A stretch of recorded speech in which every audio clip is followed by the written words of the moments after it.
Friends, स्वागत है आपका अपने YouTube चैनल नॉलेज निधि प्लस में। आज हम पढ़ने वाले हैं देशांतर रेखाएं, लॉन्गिट्यूड्स। लॉन्गिट्यूड्स के बारे में जानेंगे हम। पिछली वीडियो में हमने देशांतर रेखाएं अक्षांश रेखाएं पढ़ी थी। आज हम देशांतर रेखाएं पढ़ने वाले हैं। ठीक है, देशांतर रेखा को यामोत्तर रेखा भी कहते हैं। तो क्या होती है देशांतर रेखाएं, चलो स्टार्ट करते हैं बिना देर किए। तो जो हमारी पृथ्वी है, इसका एक ग्लोब है, ठीक है, उस पर काल्पनिक रेखाएं खींची गई है। पृथ्वी के ग्लोब पर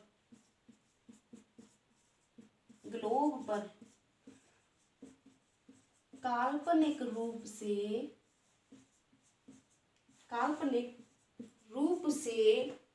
उत्तरी ध्रुव को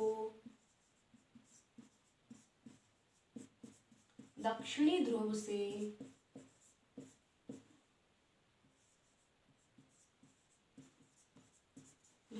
मिलाते हुए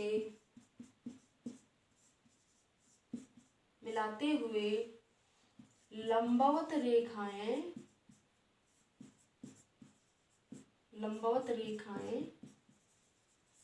खींची गई हैं।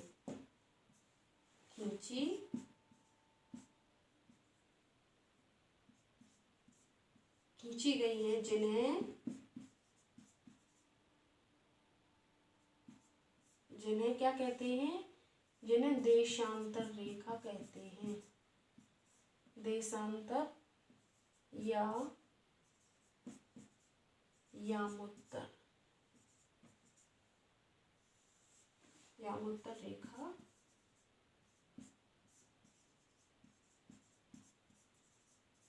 कहते हैं। ठीक है, तो पृथ्वी के ग्लोब पर काल्पनिक रूप से कुछ इमेजिनरी लाइन खींची गई हैं, जो क्या करती है? नॉर्थ पोल को साउथ पोल से मिलाती हैं। तो वो रेखा कैसी खींची जाती है? लंबी खींची जाती है, लंबवत खींची जाती है, जिन्हें क्या कहते हैं? देशांतर या यामोत्तर रेखा। ठीक है, तो ये क्या हुआ हमारा? ग्लोब के माध्यम से समझते हैं। ये हुआ हमारा एक ग्लोब बना लिया हमने। ठीक है, तो ये हमारा नॉर्थ पोल हो गया, उत्तरी ध्रुव, और ये हो गया हमारा दक्षिणी ध्रुव। ठीक है, तो नॉर्थ पोल से यानी कि पृथ्वी के ग्लोब पर काल्पनिक रूप से खींची गई रेखाएं जो उत्तरी ध्रुव को दक्षिणी ध्रुव से मिला रही हैं, ऐसे ही काफी हैं। ठीक है, 360 है। ठीक है, तो ये क्या कहलाती हैं? कुछ रेखाएं खींची गई हैं लंबवत, जो देशांतर रेखा कहलाती हैं। ठीक है, पृथ्वी के ग्लोब पर काल्पनिक रूप से उत्तरी ध्रुव को दक्षिणी ध्रुव से मिलाते हुए लंबवत रेखाएं खींची गई हैं, जो खींची गई हैं, जिन्हें क्या कहते हैं? देशांतर या यामोत्तर रेखा कहते हैं। अब बात करें, जो हमारी 0 डिग्री देशांतर रेखा है, ये क्या करती है? ये पृथ्वी के ग्लोब को 2 भागों में डिवाइड करती है। ठीक है, 0 डिग्री देशांतर रेखा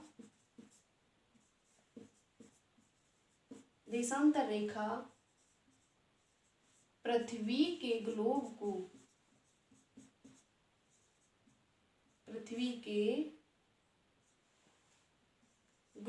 को 2 भागों में विभाजित करती है।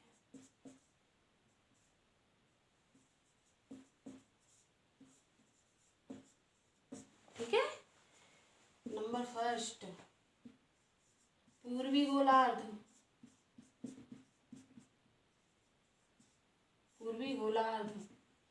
और सेकंड पश्चिमी गोलार्ध।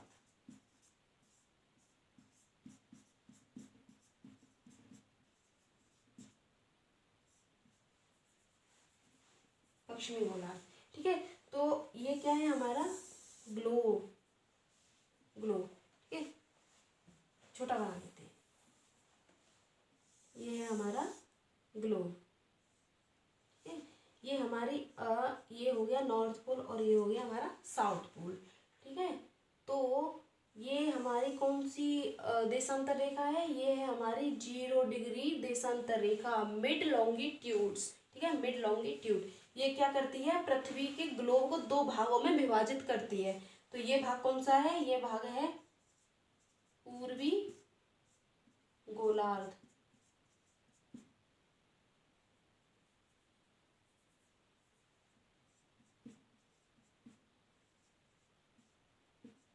और ये क्या है? ये है हमारा पश्चिमी गोलार्ध।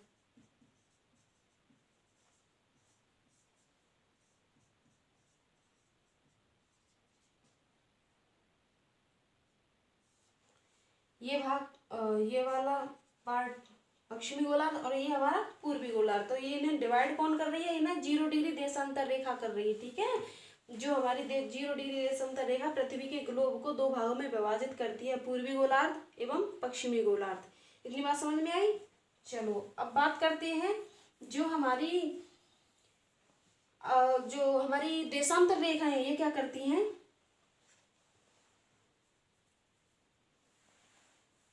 देशांतर रेखा पृथ्वी के ग्लोब पर, देशांतर रेखा पृथ्वी के ग्लोब पर अर्धवृत्त का निर्माण करती हैं। ठीक है, सभी ऐसे लिख लेते हैं, सभी देशांतर रेखा पृथ्वी के ग्लोब पर अर्धवृत्त का निर्माण करती हैं। कैसा सर्कल बनाती हैं ये, आधा बनाती हैं, निर्माण करती हैं। ठीक है, हमारी अक्षांश रेखाएं ऐसे सर्कल का निर्माण कर रही थी, कंप्लीट सर्कल बना रही थी, पूर्ण वृत्त बना रही थी। और ये हमारी जो देशांतर रेखाएं ये क्या कर रही हैं, ये हाफ सर्कल बना रही हैं। ठीक है, तो ये कैसा सर्कल बना रही हैं, ये बनाती हैं आधा सर्कल। ठीक है, देशांतर रेखा, सभी देशांतर रेखाएं अर्धवृत्त का निर्माण करती हैं। 0 डिग्री देशांतर रेखा मिड लॉन्गिट्यूड, इसे क्या कहते हैं, देशांतर रेखा को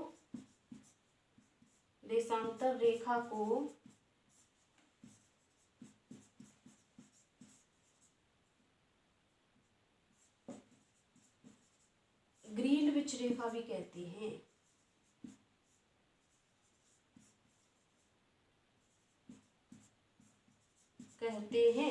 जो कहाँ से गुजर रही है, जो लंदन से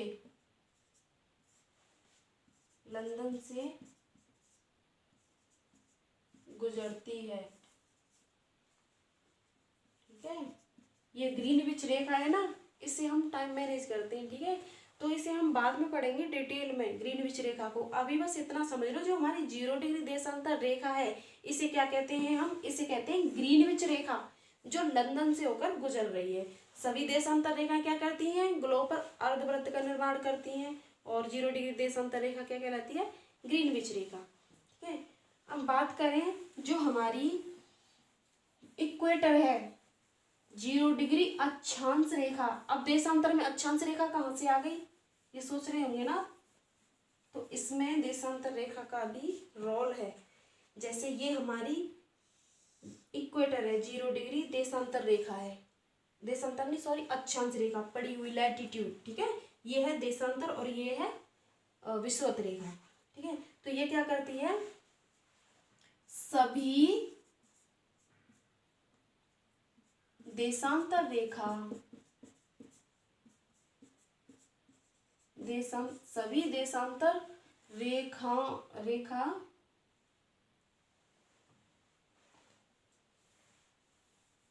ऐसे लिखते हैं, 0 डिग्री अक्षांश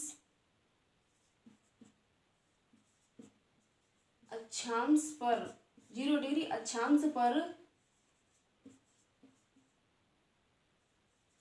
किन्हीं भी दो देशांतर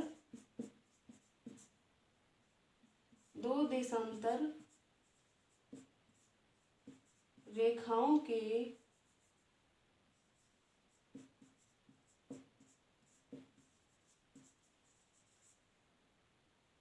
बीच की दूरी कितनी है, तो रेखाओं के बीच की दूरी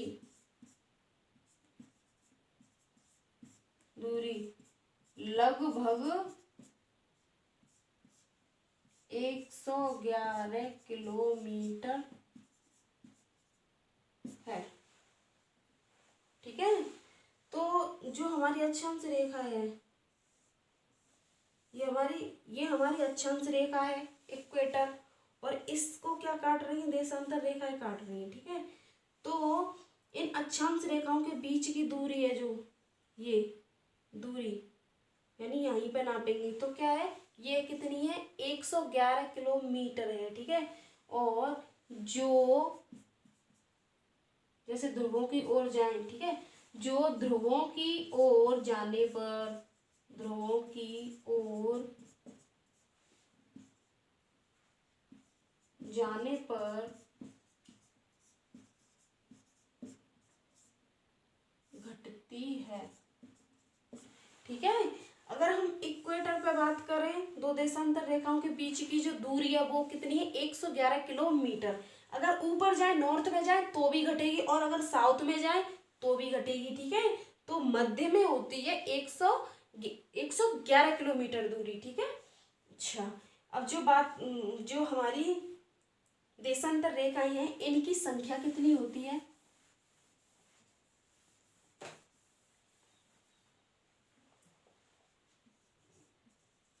पृथ्वी के ग्लोब पर,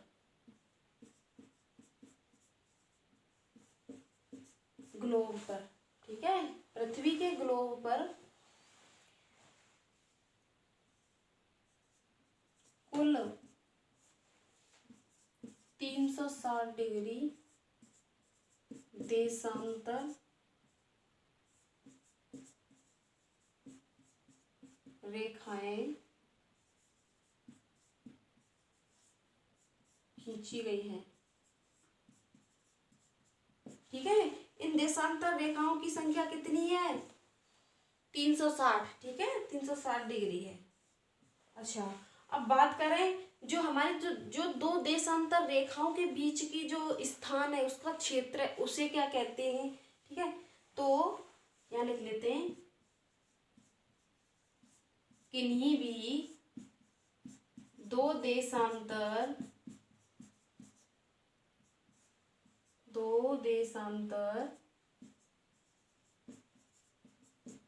रेखाओं के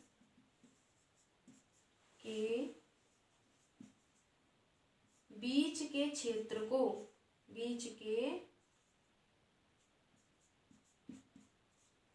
क्षेत्र को क्या कहते हैं? गोरे कहते हैं। ठीक है, तो पृथ्वी पर देशांतरों की जो देशांतर रेखाएं, उनकी संख्या कितनी है? 360 डिग्री। किन्हीं भी दो देशांतर रेखाओं के बीच के क्षेत्र को या उसके स्थान को क्या कहते हैं? गोरे।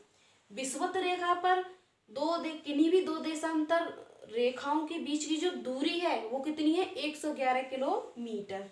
ठीक है, जो हमारी जीरो डिग्री देशांतर रेखा है, इसे क्या कहते हैं? ग्रीनविच रेखा, जो लंदन से गुजर रही है। ठीक है, 0 डिग्री देशांतर रेखा पृथ्वी के ग्लोब को दो भागों में विभाजित करती है, पूर्वी गोलार्ध और दक्षिणी गोलार्ध। और ये लंबवत खींची गई है, यही हमारी क्या है? देशांतर रेखा, लॉन्गिट्यूड्स। तो आई होप आपकी समझ में देशांतर रेखाएं आ गई होंगी। तो आज का टॉपिक हमारा यही फिनिश होता है। अगर वीडियो अच्छी लगी हो तो लाइक कर दें, शेयर कर दें और चैनल को सब्सक्राइब भी कर लें। तो आज के लिए बस इतना ही। धन्यवाद।